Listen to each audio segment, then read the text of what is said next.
By the end of this video, you're going to have a complete 14-step plan to help you get to where you're making $1,000 per day as a web designer. Now, when I started as a web designer back in 2018, I was freelancing and I made about $14,000 in that first year, which ended up being about $1,000 per month or a little bit more. The following year, I was able to make $67,000, which ended up being about $1,000 per week. And now just 5 years later, I'm making well over $1,000 per day. And so in this video, I'm going to break down everything that you need to do to get to that point, because for me, it took about 5 years. However, if you follow this exact business plan, I truly believe that you can get there in just 18 months or less. So here's what you need to do. The first and most obvious thing is you have to learn web design. So if you don't know how to design websites, or you're still just early on in the process, you're not super confident in it yet, there are a ton of free resources out there. Inside of this business plan, I will continually be adding free training videos that you can watch to hone in your skills as a web designer. I also recommend a couple of the free courses that I'll have in this business plan, including one by my friend Ron Segal. It's free on YouTube, and it's going to break down everything that you need to know, from what is web design to how to do it, how to get started, and how to become an expert. So I highly recommend going through these to make sure that you understand how to be a web designer. The next thing that you need to do is establish your business. Now, this is usually the step that most people get hung up on because they worry about their portfolio and all of the legalities, including taxes and LLCs and all of these different things. Don't worry about this to get started. What you're going to want to do is just choose a business name. Don't overthink it. You can see that my business name, I just named it after myself because I had no ideas. And this stuck, and it's been just fine for me. So don't overthink these things. Don't worry about setting up all of your business entities at first. All of that can become really overwhelming and really isn't worth it until you really get the ball rolling. So make a couple of these quick, simple decisions based on what your business is going to be, what services you offer. Get a quick landing page out there instead of some big portfolio, and then just start looking for your first client. Now, I've got a couple of videos on this as well to help you get your starter kit, including what tools you need, what resources you need. This is going to get everything right at your fingertips so you know how to get your business established. The third thing that you need to do is you need to determine your pricing. What are you going to charge for your next web design project? This is always really difficult to determine, especially when it's your first project and you have no clue where to even start. Do I charge $100? Do I charge $10,000? And this is an understandable concern. So what I've done is I've added a couple videos inside this roadmap that you can watch to know exactly where you can get started. And remember, don't be afraid to undercharge for your early projects. I would say never do them for free, but it's okay to just charge a little bit to get those projects under your belt. And then of course, over time, you're going to raise those rates until you get to the point where you're charging $10,000, $20,000, $50,000 per website, and you can get there. The fourth step is probably the biggest roadblock for all web designers, and that is finding your first client. This can be scary, it can be intimidating, and you're probably wondering, where the heck do I even look? I don't have a lot of experience.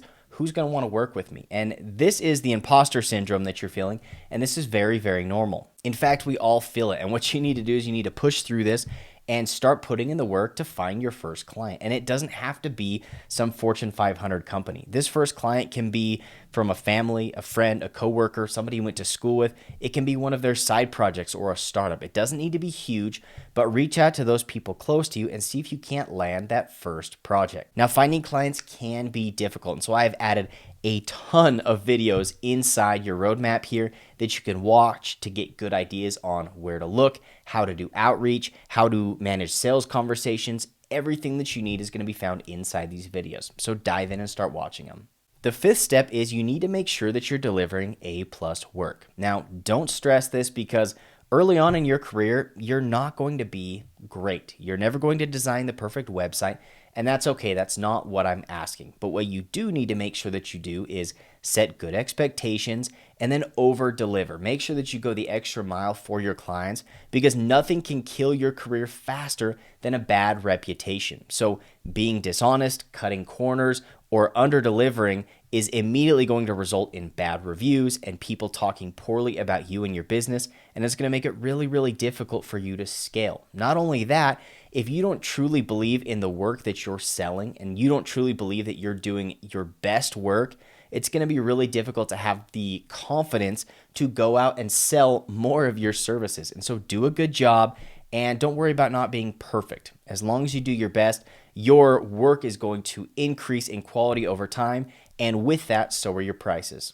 Now, step number 6 is going to be absolutely critical in order for you to take the next step as a professional web designer. So often people aren't willing to invest in themselves or in their skills or to build relationships, and this just stunts your growth. Now, I do understand that paying for a mentor or buying online courses can be really, really expensive, but it is definitely worth it. Now, what we've done is we have built a monthly community where you get live trainings from industry experts. You get access to all of our resources to run your business, so templates, checklists. You also get to participate in monthly design competitions to win prizes and get feedback on your work.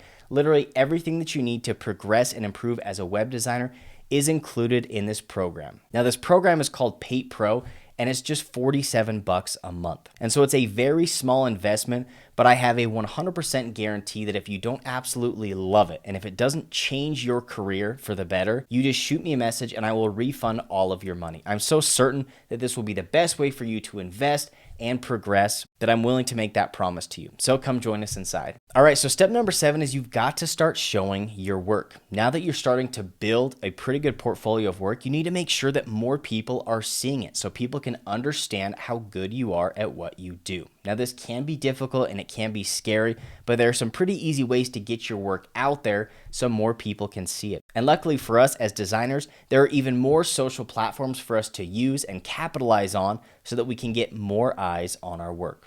So I've got a video right here that you can watch about my friend Jacob and how he used Dribbble and posted his work there and how that helped him land a multiple 6-figure design job. Now, step number 8 is we're going to revisit your portfolio. Now that you've gotten some good projects under your belt, you can start creating case studies, working on your messaging, your branding, and this is really fun, but it also can get overwhelming. So remember, Rome wasn't built in a day, and I've never seen a great portfolio that was built in a day or a week or even a month. It's going to take time, but over time, you're going to grow this portfolio, and when people land on the portfolio, they're going to be blown away and they're going to want to hire you. Now, I've got a lot of tips throughout my YouTube channel about how you can optimize your portfolio. I also just recently gave a training inside Pate Pro about how to create the perfect portfolio. So if you're interested in any of these, I'll make sure to drop the link inside your business plan. Step number 9 is you have to add complementary services to your design services. There are a ton of great ways that you can learn a new skill and then attach that to your design services that you're already offering to make way more money and, even more importantly, to bring more value to your clients and employers. So there are a lot of different options out there. For me, I offer SEO and occasionally ad management. You can also do social media, monthly maintenance. There are a ton of other options out there. And the best part is you can learn all of these things free on YouTube. So decide what you're interested in, start learning it, and then reach out to your past clients and start offering those services. Now, I definitely recommend choosing services that you can charge for on a recurring basis so you get paid every single month for offering these services. But there are also other services that are a really great complement to design that might not be recurring. Offering site migrations is a really good example of this. This is something that we offer, and just by offering site migrations to every client of ours, we typically can charge an additional $3,000 to $6,000 for each migration. So consider what type of services you would like to add to your business. Step number 10 is you have to start raising your rates on every single project. Now for me, I sold my first project for just a few $100s, but now my average project rate is well over $10,000 per website. Now this might seem like an astronomical amount of money to charge, and that's okay. You're going to get there and you're going to build up to that. But I've added a couple of videos in here that you can watch that talk about the difference between websites worth a couple $100 and websites worth a couple $1,000. And these videos are going to help you understand how you can put more value into those websites and charge more for them. Now, step number 11 is something that a lot of designers never get around to doing. And it's crazy to me because this is by far the most important step in terms of increasing the amount of money that you can make. And that is building your brand and building exposure around that brand. The interesting thing is most web designers just stick to doing client work or working as an employee. But the way that you can make the most money as a designer is building a brand and start putting out content. And you're going to make this transition from being just a freelancer to being a content creator and potentially a course creator and creating memberships and creating tools and selling resources and templates. And all of these are different ways for you to monetize your skills as a web designer. And it all starts with building your own brand. On top of that, if you have your own brand and you're putting content out on YouTube and other social media, potential clients are going to find you and they're going to revere you as an expert. So if you're at this point and you're wondering, how can I make more money? Now is the time to focus on your brand and on the content that you're putting out to the world. I also love this other video by Vanessa Lau where she talks to you about how you can feel more comfortable in front of the camera and how you can become a great content creator. I also am going to include a list of all of the tools that I would recommend to be able to get started creating videos and different pieces of content for really, really cheap. Now, step number 12 is learn how to spend your money. We don't want to just spend all the money we're making. You have to look for good ways to invest. Now, the most important and best way for you to invest your money is back into yourself. Once you have your basic needs for life covered, you want to take any extra money that you have and you want to start investing in the tools that you use and in hiring a team and your education for yourself and your team. All these things are going to help you progress and it's going to make you a better option for potential prospects. So make sure you invest in yourself. And then after that, look for ways to invest back into your business, whether that's running ads or creating new tools or resources. And then once you get past your business, you can look for more traditional ways to invest your money, whether that is stocks and bonds. I like to invest in the S&P 500 because it doesn't take a lot of brain power to make those investments.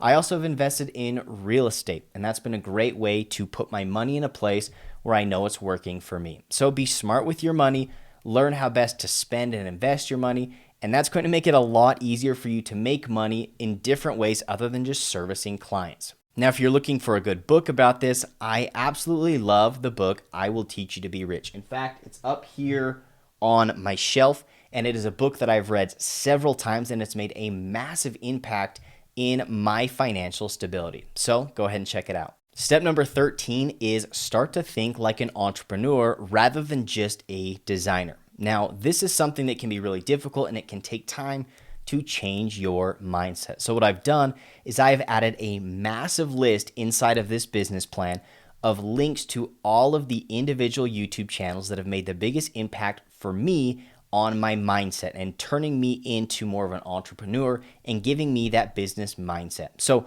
go ahead and check out these links. I'm not affiliated with any of these channels. I get no kickback from these.